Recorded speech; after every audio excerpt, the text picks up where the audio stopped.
Blacking China, Season 2, sponsored by Hayden T. Joseph, Certified Public Accountant. Visit us at advancedamericantax.com.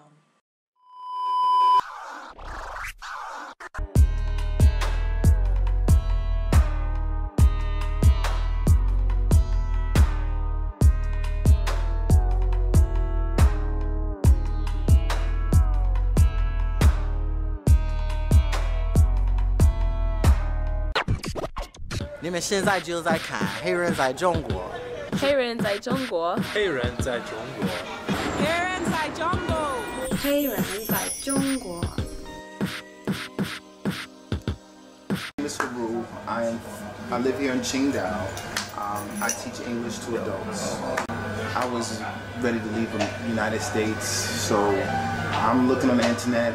You know, you always hear people say, "Oh, you can go work abroad, you can do this, you can do that." I'm like, all right, let me look on the internet. So I just put my resume out there. Let's see what happens. And then I started getting responses. So and getting those responses, I'm like, let me see if this is real. Because now everything is you're really skeptical about these things. You know, when you're on the internet and you're going to another country, it's like, all right, let me see. But I've had friends who've gone to Panama, who've gone to different places, South America, and lived and worked. I'm like, yeah, I can do that. I can do that. I don't have any problems with that. I mean, again, I'm one of those people who always wanted to go ahead and leave anyway. To see what other parts of the world was like, or are like. And so it was just time. My name is Mark and I'm a graphic designer. I initially came to China for physical therapy. Actually I came here for to try Eastern medicine.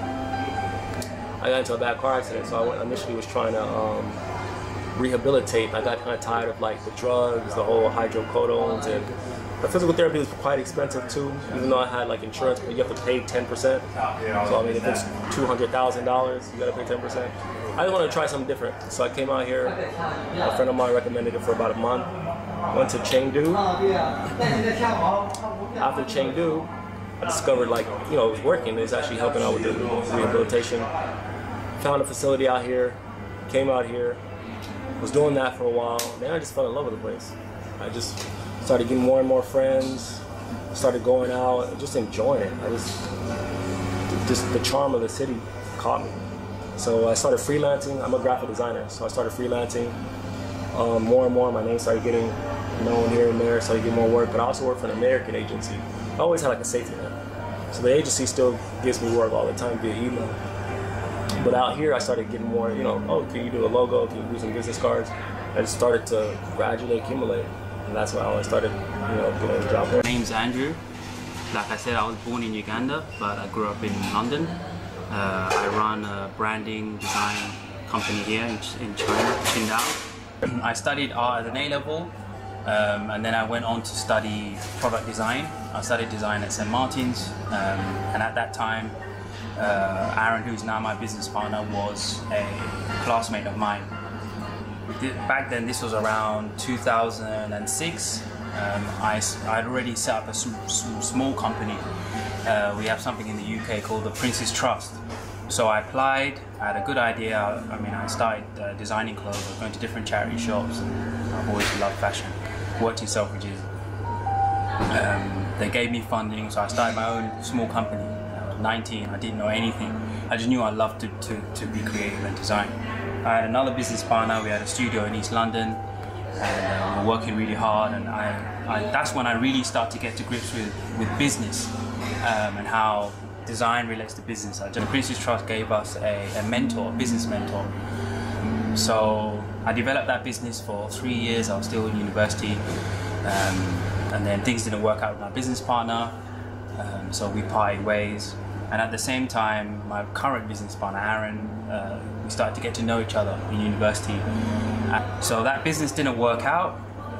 I was a bit depressed, but Aaron approached me. He said, "Listen, you've got some business experience.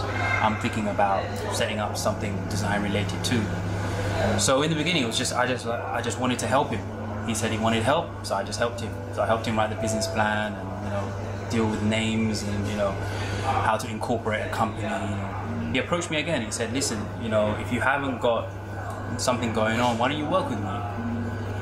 So I was skeptical at the beginning. I was like, China? I love London, and believe me, I loved London. I still do. So no, I'm not going to China. And then I started reading a bit more about the economy. I was like, let me just follow this kind of business route a bit more. Reading more about the economy, and I realized that things might not really work out in the UK or in the Eurozone now they call it. So I said, yeah, let's do it. Let's work together, set up a company together. So we incorporated the company in the UK in 2009. Started working with some clients there. And I actually approached my old tutors from the university. We then moved a lot of the business here in 2010 to China, and we were just, like you said, hustling. Are they racist though? Yeah, but how do you know? You have not been there. I mean, there's situations happening in Guangzhou, for example. As you guys know, you're in the South. I would call that more xenophobia than I would racism. There is no racial institution here keeping me down. There are stereotypes and there are elements, but I think there's a backwards thinking and where they think that it's all more authentic if it comes from that person. For example, and I was using this example with a friend of mine. If I went to a Chinese restaurant to get some Chinese food, and the guy is like a big fat white dude, and I got some old 58-year-old Chinese woman, I'm sorry, but I'm probably gonna go with the lady that's speaking Mandarin. And the guy might be he might have gone to school and totally knows the culture, but it's just how people are, it's perspectives.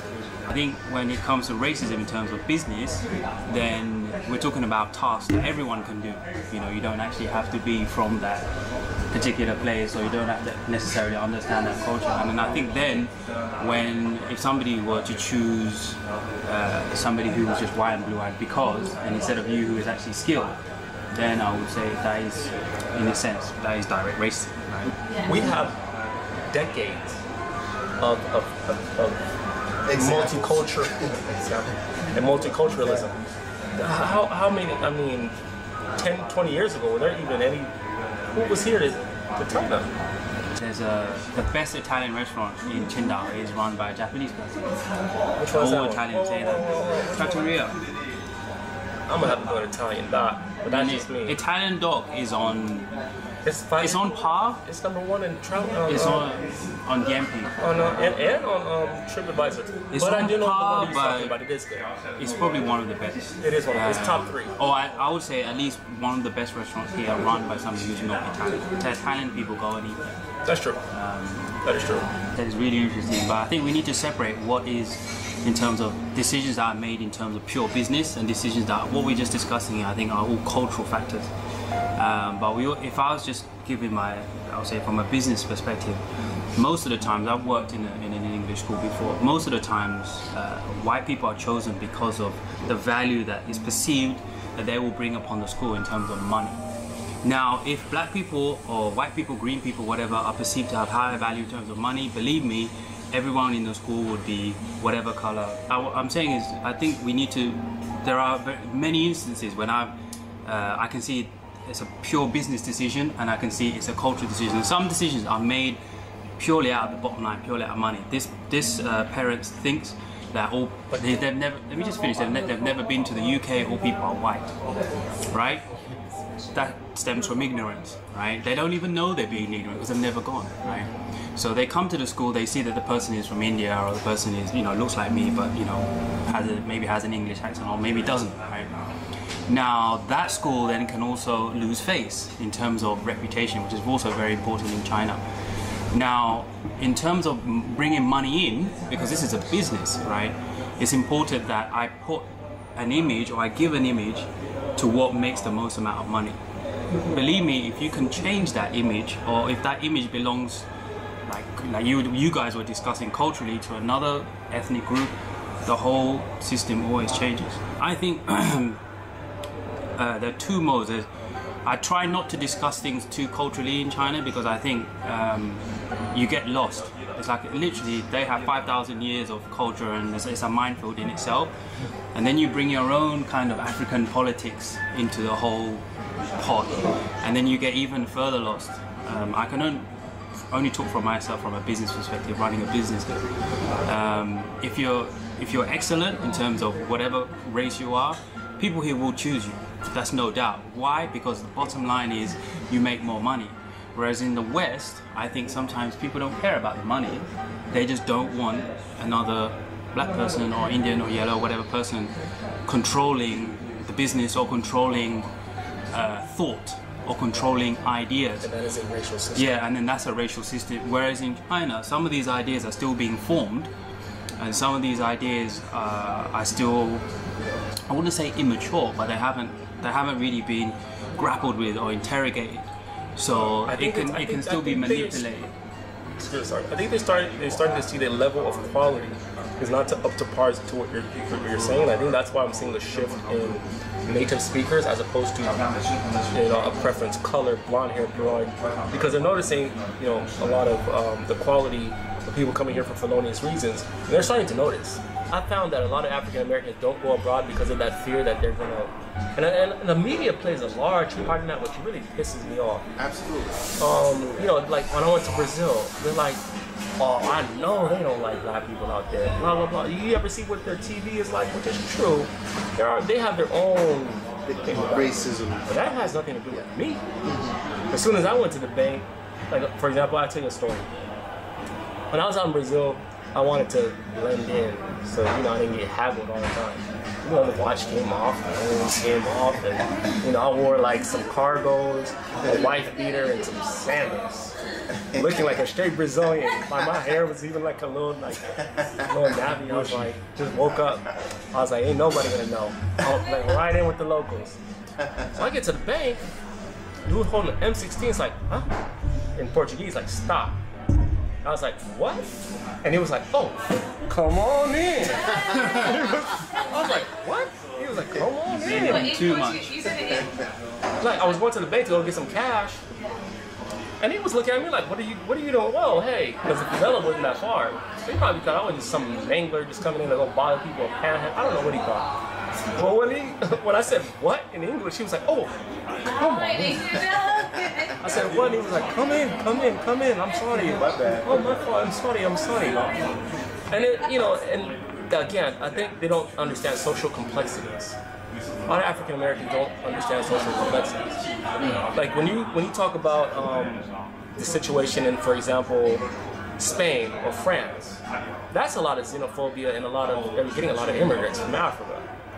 As an African American, does that mean that you're gonna have a problem? I don't think so. When I went to France, oh, you're American? Oh, cool.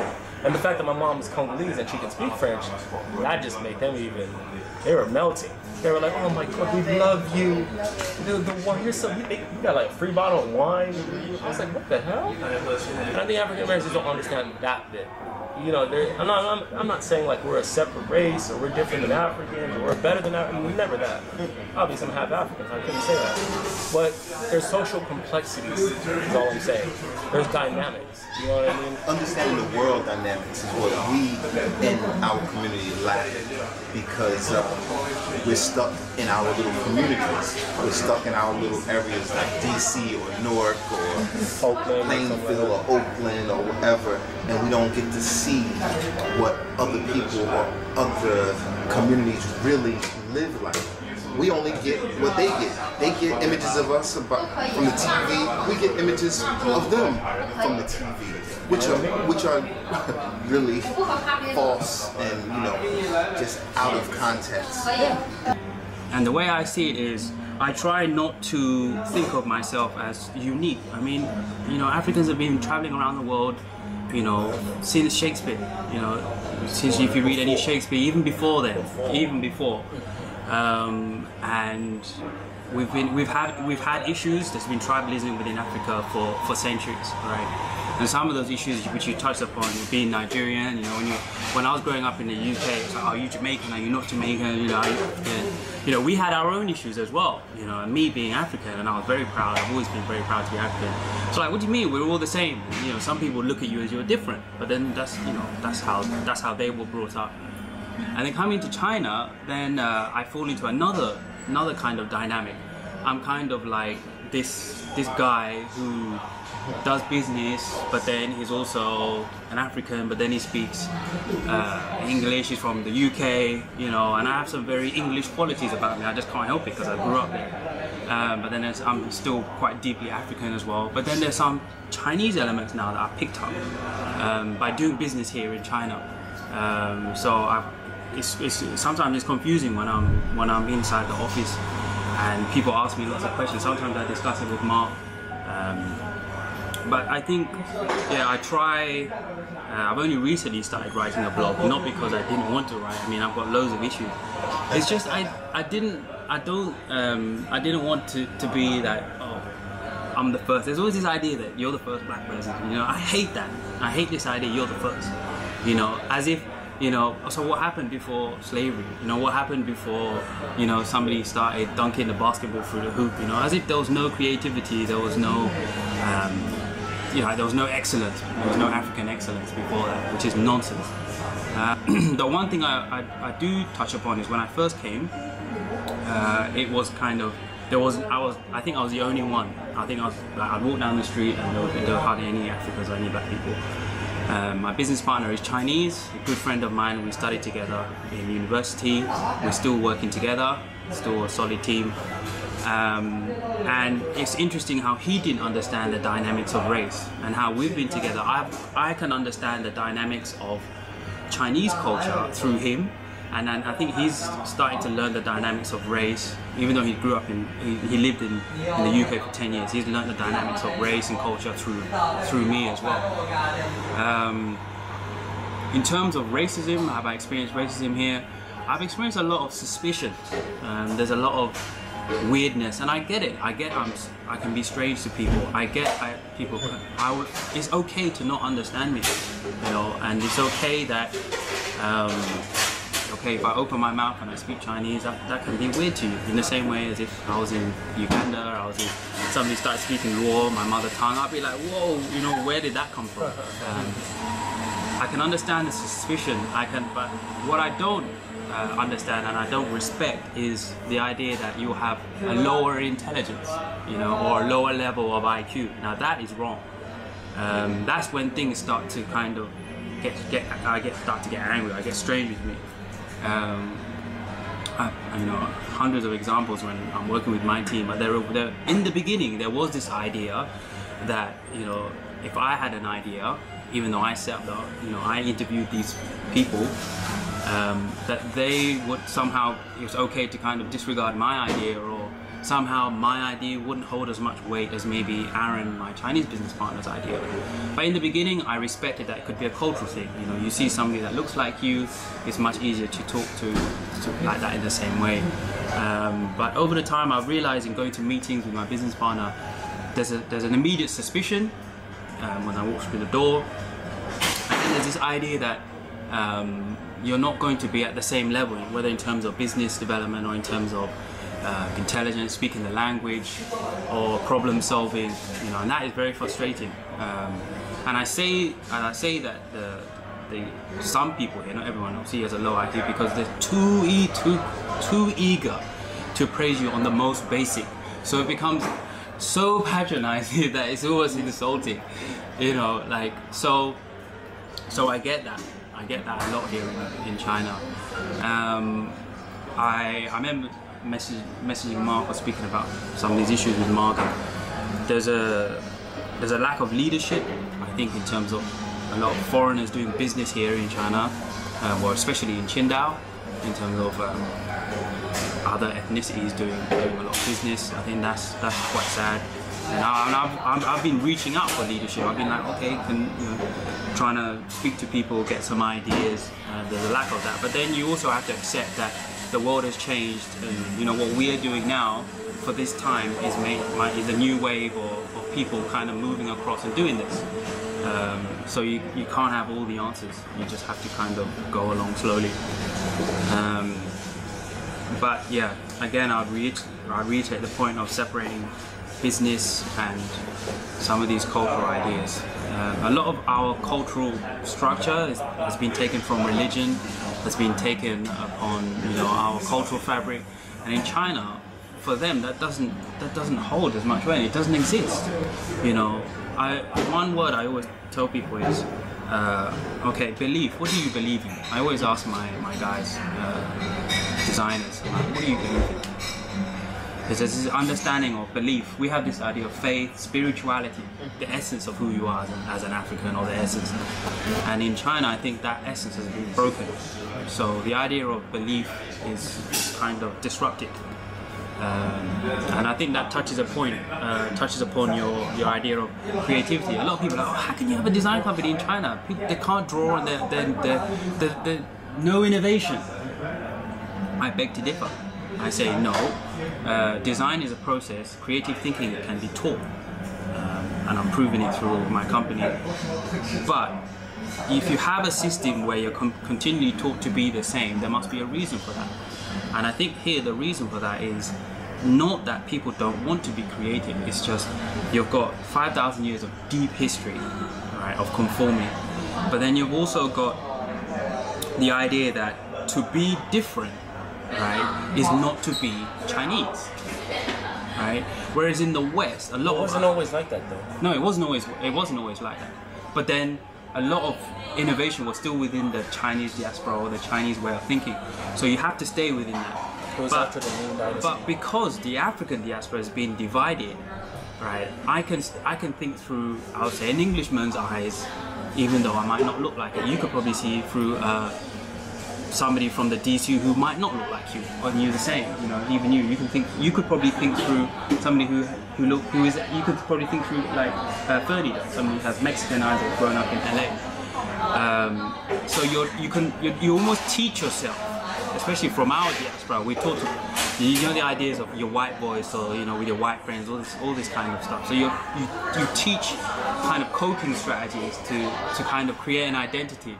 Where China, so China is developing that, right? But they don't have it.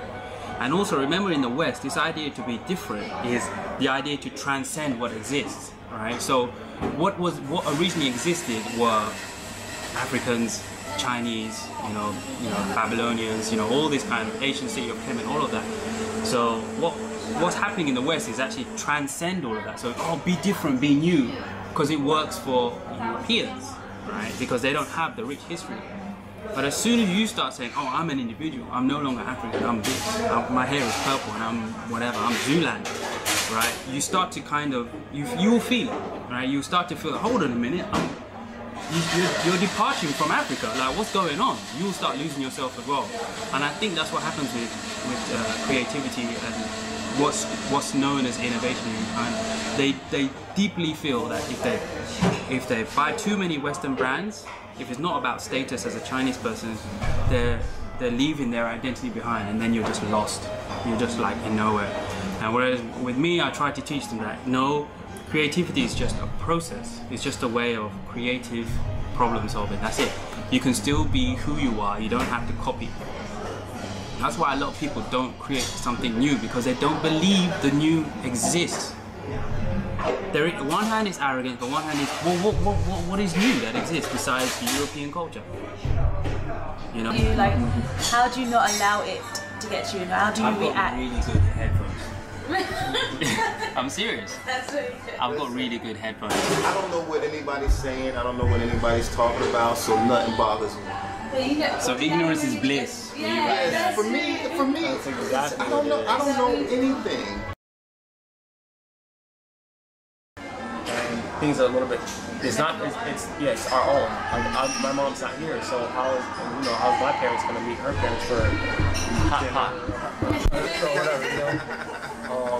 I can't talk to her dad, and they can't ask me. They're afraid to ask me loads of personal questions that they normally probably ask a Chinese guy. And so they have to go and ask her. And then, you know, and they hear certain things. Oh, you know, all foreigners are just coming here to play and things like that. And they've got their fears of me, you know, what is it? The outside is the unknown or something like that. And so they're like, how's this gonna work? You know, the other day, Fear of a black planet. exactly. Her mom had asked her, And I thought it was a weird question. Her mom had asked her, if you guys have kids, who's going to take care of the kid? And what about, because in Chinese culture, the parents, their parents, and so she's like, you. And she's like, yeah, but I don't speak English. Completely not, like, so in her eyes, the child's not Chinese and doesn't live in China, and like, what is the child going to eat? I'm like, did she just completely forget that the child's born in China? China is actually more likely to be more Chinese than anything else. exactly. Like You make it a whole different child. apparently, so I'm like, your child's gonna speak way better Chinese than me. You know, that just like I speak better English than my mom. You know, I was born in America. But we never thought like, oh, well, how is Mark gonna talk to his grandma? No, we didn't think like that. I speak Lingala because I was with English. But obviously, he's gonna speak English and Chinese. I'm hanging out with this Chinese guy and walking down the street with him, and he tells me, you know, you can't talk to a girl on the street. And I'm trying to figure out, why can't you talk to a person on the street? And I just can't understand it. From my cultural perspective, I don't understand, why can't you speak to someone on the street?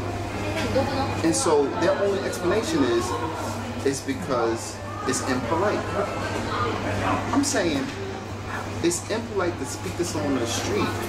How do you get to know someone? But he's telling me she's beautiful and I'm interested in her. But go say hello. But it's impolite. And he can not explain to me clearly why it's impolite to speak to someone on the street. And I don't get it. But that is the dynamics of, I guess, the Chinese culture. If you're not supposed to do something, you're taught that, and they don't do it.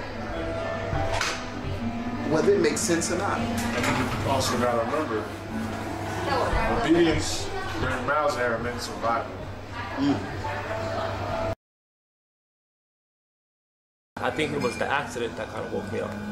That was real corporate. I was like real corporate. I mean, the whole like, you know, tie and briefcase, and I was like strictly cubicle, strictly classes, and the whole like corporate thing. And then I think after I got into that tragic incident, I think I just kind of woke up and just like, wait a minute. This is not, my parents are kind of more edging me towards this kind of lifestyle. I was always kind of wanting, my mind was always like abroad, and just like traveling around and just doing my own thing. And I knew once I find it, I'll find it, and it'll stick. That's what happened. I just confident in myself that would happen. I just know I'll be okay no matter where I go. A lot of people are just scared. They're scared of what's gonna happen. Are they gonna be stranded? I'm away from them, I'm away from home. But you know, once you throw yourself in that situation, survival instincts kick in. I'm a little bit different because I'm not paralyzed. Okay. So I can walk on steps. Like, I was lazy because you saw I was with them. I had two brothers with me, I could do it. Let's say I was alone, I would tell the fully end to bump my chair up, and then I would walk up on my own. Okay. So I'm a little bit different than most people that would normally be 100% paralyzed. That's why I'm not, I fit in the middle range. I'm not AB, which means able-bodied, but I'm also not 100% disabled. It's kind of like on the line. Because in the disabled community, they don't accept me. They're like, you can still hop up chairs and still hop up, and I can still walk. So they see me as like a cheat, and regular people see the chair and they're like, nah, he's fucked up. I fit right in the middle. It's a paradox situation that I'm in, man. But I don't really care about it. I just do me. Like, my dad's always told me, like, no matter what, just do you. And I just deal with the situation. I'm just gonna do what I gotta do. I'm not afraid to do it. And it's obviously pulled off. I got a beautiful chick. They live with me, oddly fucking enough.